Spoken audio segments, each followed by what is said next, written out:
దేవునికి స్తోత్రం కలుగును గాక. వీడియో చూస్తున్న వారికి సబ్స్క్రైబర్స్కు ప్రభు పేరిట వందనాలు. 2025 సంవత్సరం అంతా కూడా దేవుడు మిమ్మల్ని మీ కుటుంబాలను కాచి కాపాడును గాక. నూతన ఆశీర్వాదాలు, నూతన దీవెనలు మీ కుటుంబంలోకి వచ్చును గాక. దేవుని వాక్యం చదువుకుందాము. యెహోషువ గ్రంథం 3:5 యెహోషువ రేపు యెహోవా మీ మధ్య అద్భుత కార్యములను చేయను గనుక మిమ్మల్ని మీరు పరిశుద్ధపరచుకున్నటని జనులకు ఆజ్ఞ ఇచ్చెను. దేవునికి స్తోత్రం కలుగును గాక. ఇజ్రాయేల్ ప్రజలు ఐగుప్తు దేశంలో బానిసలుగా ఉన్నారు. వాళ్ళు 430 సంవత్సరాలు బానిసలుగా తమది కాని దేశంలో ఉంటారని దేవుడు ముందే అబ్రహాముకి చెప్పాడు. ఆ ప్రకారంగా వాళ్ళు ఐగుప్తుకి చేరుకున్నారు. ముందుగా యోసేపు వెళ్ళాడు. ఆయన అక్కడ ప్రధానమంత్రి అయ్యాడు. ఆ తర్వాత వాళ్ళ అన్నలు వెళ్ళారు. వాళ్ళు వచ్చి వాళ్ళ తండ్రిని తీసుకెళ్ళారు. వాళ్ళు 70 మంది వెళ్ళారు. ఆ 70 మంది వాళ్ళు అలా విస్తరించి వాళ్ళు ఆ దేశంలో స్థిరపడ్డారు. దాదాపు వాళ్ళు విడుదల పొందుకునే సమయానికి 30 లక్షల మంది పైగా వాళ్ళు ఉన్నారని బైబిల్ చరిత్ర అని చెప్తుంది. వీళ్ళందరినీ కూడా నడిపించడానికి దేవుడు మోషేని నియమించాడు. మోషే వాళ్ళని విడిపించడానికి నాయకుడిగా ఏర్పాటు చేయబడ్డాడు. ఆ తర్వాత మోషే తర్వాత యెహోషువ వాళ్ళని నడిపించడానికి నాయకుడిగా ఏర్పాటు చేయబడ్డాడు. దేవుడు యెహోషువ మీద నెత్తి మీద చేతి పెట్టి అతను అభిషేకించమని చెప్పినప్పుడు యెహోషువని దేవుడు అభిషేకించాడు. యెహోషువ అభిషేకం పొందుకొని వాళ్ళని నడిపించడానికి నాయకుడయ్యాడు. అప్పుడు యెహోషువ అంటున్నాడు, రేపు మీ మధ్య దేవుడు అద్భుత కార్యములు చేయను కనుక మీరు పరిశుద్ధులుగా ఉండండి అని చెప్తున్నాడు. పరిశుద్ధంగా ఉంటేనే దేవుడి కార్యాలు మన జీవితంలో జరుగుతాయి. పరిశుద్ధంగా ఉంటేనే మన జీవితంలో అద్భుతాలు జరుగుతాయి. పరిశుద్ధత అంటే ఏంటి? లోకం నుంచి ప్రత్యేకించబడటమే పరిశుద్ధత. లోకం నుంచి ఎవరైతే లోకాన్ని విడిచిపెట్టి దేవునిలోకి వస్తారో వాళ్ళు పరిశుద్ధులుగా దేవుడు మార్చుకుంటాడు. అందుకని లోకంలో ఉన్న మనము ముందుగా దేవుని వైపు తిరగాలి, దేవుని తట్టు తిరగాలి, దేవుని దగ్గరికి రావాలి. అప్పుడు దేవుడు వాళ్ళని ప్రత్యేకపరచుకుని లోకం నుంచి ప్రత్యేకపరచుకుని పరిశుద్ధపరుస్తాడు. వాళ్ళ మనస్సాక్షిని శుద్ధి చేస్తాడు. అది అందుకనే పరిశుద్ధంగా ఉంటేనే మన జీవితాల్లో ఆశీర్వాదాలు వస్తాయి, అద్భుతాలు జరుగుతాయి, ఆశ్చర్యకార్యాలు జరుగుతాయి, ఊహించని కార్యాలు జరుగుతాయి. ఇప్పుడు ఐగుప్తు దేశంలో ఇజ్రాయిల్ ప్రజలు ఉన్నారు, ఐగుప్తీలో ఉన్నారు.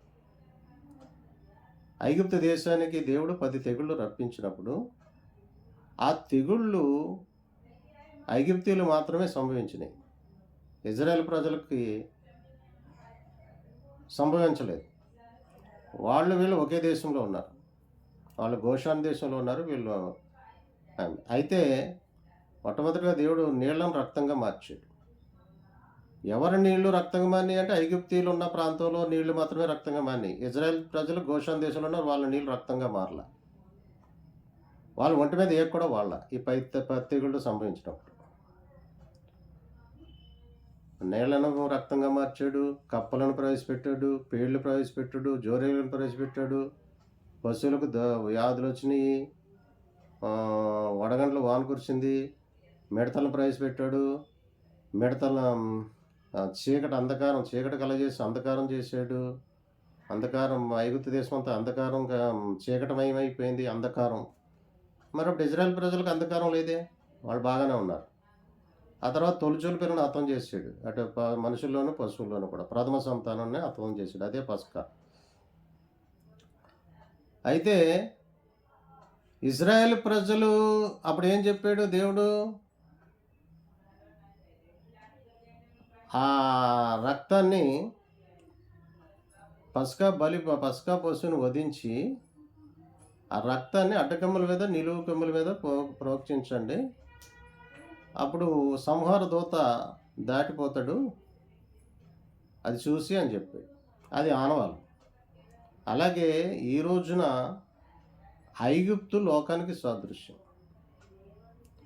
దేవుని ప్రజలు యేసు ప్రభువుని అంగీకరించిన వారు దేవుని ప్రజలు. వీళ్ళకి ఆనవాలు ఏంటంటే యేసు రక్తం ఆనవాలుగా ఉంటుంది. యేసు ప్రభువుని అంగీకరించిన కుటుంబం అడ్డకములు నిలువకం మీద యేసు రక్తం కనపడుతుంది. కాబట్టి ఈ లోకంలో సంభవించేవి ఏమి కూడా ఈ ప్రజలకి రావు. వీళ్ళని దేవుడు తప్పిస్తాడు, కాపాడుతాడు. ఐగుప్తని లోకంలో ఉన్న ప్రజలకు కష్టాలు వస్తాయి, ఇబ్బందులు వస్తాయి, ఇరుకులు వస్తాయి, శ్రమలు వస్తాయి. ఎఫెసీ పత్రిక 5:15 దినములు చెడ్డవి కనుక సమయం పోనీయక సద్వినియోగం చేసుకొనొచ్చు, అజ్ఞానుల వలె కాకుండా జ్ఞానుల వలె ప్రవర్తించండి అని పౌలు గారు చెప్తారు. ఇప్పుడు దినాలు చెడ్డవి, భయంకరమైనటువంటి యుద్ధాలు జరుగుతున్నాయి, వరదలు వస్తున్నాయి, తుఫాన్లు వస్తున్నాయి, సునామీలు వస్తున్నాయి, భూకంపాలు వస్తున్నాయి, ప్రమాదాలు జరుగుతున్నాయి, ప్రజలు నశించిపోతున్నారు, ప్రాంతాలు నశించిపోతున్నాయి, దేశాలు కొట్టుకుపోతున్నాయి. మరి ఇలాంటి సమయంలో సురక్షితంగా ఉండాలంటే ఏం చేయాలి? దేవుడి దగ్గరకు వచ్చేయాలి, దేవుడి వైపు తిరగాలి, దేవుడిని అంగీకరించాలి, పాపాలకు పశ్చాత్తాపడాలి, క్షమించమని అడగాలి, పరిశుద్ధంగా మారిపోవాలి. అప్పుడు దేవుడు మీకు ఆశ్రయంగా ఉంటాడు, దుర్గంగా ఉంటాడు, జ్ఞానమై ఉంటాడు. ఆయనలో గుప్తంలో ఉన్న బుద్ధి జ్ఞాన సర్వసంపదలు మనకిస్తాడు, జ్ఞానం ఇస్తాడు, ఎలా నడుచుకోవాలో నేర్పిస్తాడు, ప్రమాదాల ఆపదల నుంచి ఎలా తప్పించుకోవాలో నేర్పిస్తాడు. ఒక మాటలో చెప్పాలంటే ఒక గొడుగు కిందకి మనం వచ్చేసినట్టుగా ఉంటుంది అన్నమాట. వర్షం కురుస్తూ ఉంటుంది, గొడుగు లేనివాడు తడిసిపోతాడు, గొడుగున్నవాడు సురక్షితంగా ఉంటాడు.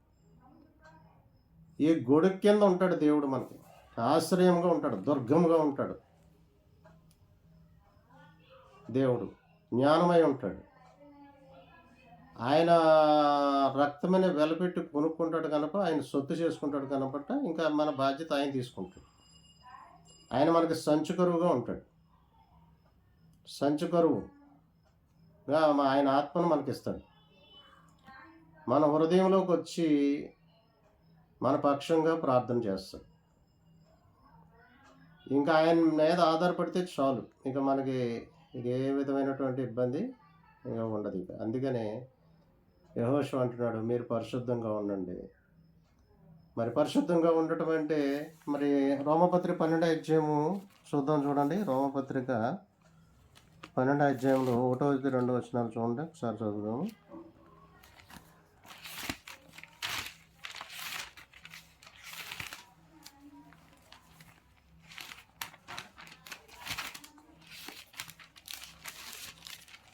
కాబట్టి సహోదరులారా, పరిశుద్ధమును దేవునికి అనుకూలమైన సజీవ యాగంగా మీ శరీరములను ఆయనకు సమర్పించుకొనుడని దేవుని వాత్సల్యమును బట్టి మిమ్మల్ని బతిమాలుకొనుచున్నాను. ఇటు సేవ మీకు గుప్తమైనది.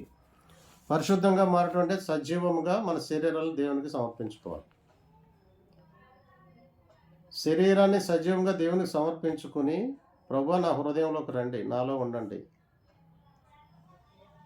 అని మనం ప్రార్థన చేసినప్పుడు దేవుడు మన హృదయంలోకి వచ్చి మన మనస్సాక్షిని శుద్ధి చేస్తాడు. అపవిత్రమైన ఆలోచనలు రావిక.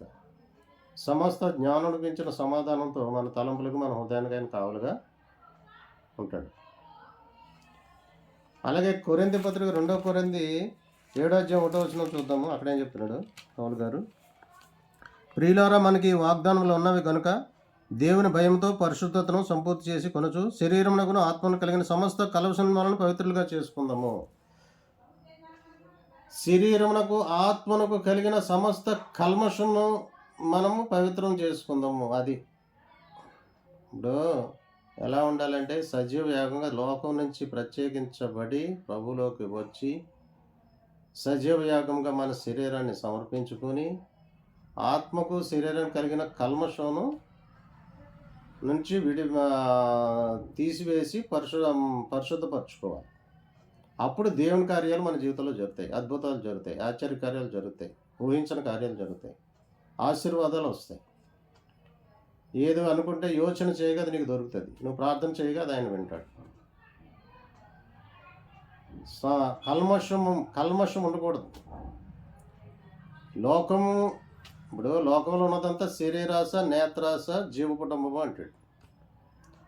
శరీరాశ, నేత్రాశ, జీవకుటుంబం ఈ మూడు లేకుండా ఉండాలి. శరీరం కోసం కోట్లు ఖర్చు పెడుతున్నారు. ఏం అందంగా ఉండాలి, సౌందర్యంగా ఉండాలి. నేత్రాశ సూచిందల్లా కావాలని కోరుకోడు. జీవకుటుంబం నాకు బిల్డింగ్ ఉంది, నాకు కార్లు ఉన్నాయి.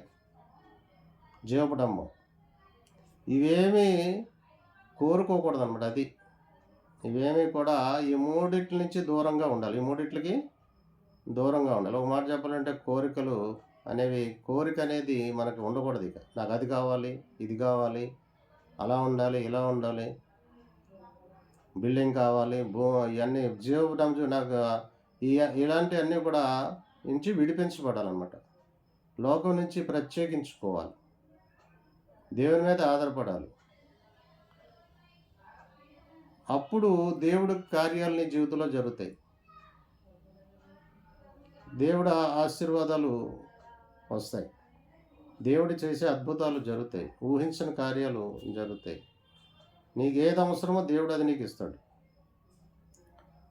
నువ్వు ఇక్కడ ఈ లోకం తర్వాత మరొక లోకం ఉంది కనుక ఆ లోకంలోకి ప్రవేశించాలంటే పాపం నుంచి విడిపించబడి పరిశుద్ధంగా మారి పరిశుద్ధంగా జీవించినట్లయితే అప్పుడు దేవుడు ఆ పరిశుద్ధులను తనతో తీసుకువెళ్తాడు. ఆయన వచ్చినప్పుడు పరిశుద్ధులను తనతో తీసుకువెళ్తాడు. నువ్వు లోకంలో ఉంటే ఇంకా నువ్వు దేవుడితో ఎట్లా వెళ్తావు? లోకంలోనే ఉంటే నువ్వు దేవుడితో వెళ్ళవు. లోకం నుంచి విడిపించబడాలి. ఐగుప్తు నుంచి విడిపించబడాలి. ఐగుప్తు సాదృశ్యం లోకం. ఐగుప్తులకి శ్రమలు వచ్చినాయి. అక్కడ ఇజ్రాయెల్ ప్రజలకు రాలేదు. అలాగే లోకంలో ఉన్న వాళ్ళకి శ్రమలు వస్తాయి, ఇబ్బందులు వస్తాయి, ఇరుకులు వస్తాయి, కష్టాలు వస్తాయి. దేవుడి ప్రజలకి ఒకవేళ వచ్చినా దేవుడు చూసుకుంటాడు, ఆయన తప్పిస్తాడు. అదనమాట. అందుకనే మనల్ని మనం పరిశుద్ధపరచుకోవాలి. కల్మషం నుంచి ఆత్మను శుద్ధి చేసుకోవాలి. శరీరము ఆత్మను కల్మషం నుండి శుద్ధి చేసుకోవాలి. ఆత్మ చూడప్పుడు హృదయ శుద్ధి గలవారు దేవుని చూస్తారు అంటే ఈ మనస్సాక్షిని దేవుడే శుద్ధి చేస్తాడు. మనకి దేవుడు మన హృదయంలోకి వస్తే, ఆయన ఆహ్వానిస్తే దేవుడే మన హృదయంలోకి వచ్చి మనస్సాక్షిని శుద్ధి చేస్తాడు, హృదయాన్ని శుద్ధి చేస్తాడు. అప్పుడు మన పక్షంగా ఆయనే మనలో ఉండి మన పక్షంగా విజ్ఞాపన ప్రార్థన చేస్తాడు. అప్పుడు ప్రార్థన అనేది మనకు వస్తుంది. ఆ ప్రార్థన అనేది మనకు అప్పుడు ఒక ఆయుధంగా ఉంటుంది. ఆ ప్రార్థన చేసుకుని మనం అన్నీ కూడా మనం ప్రార్థనాపూర్వకంగా ఉంటే ఆ ప్రార్థన ఆయుధాన్ని ధరించుకుని మనము ముందుకు పోవచ్చు అనమాట. ఆ ప్రతి విషయంలో కూడా ప్రార్థన చేసుకుంటే దేవుడు సాయం చేస్తాడు. ముందుకు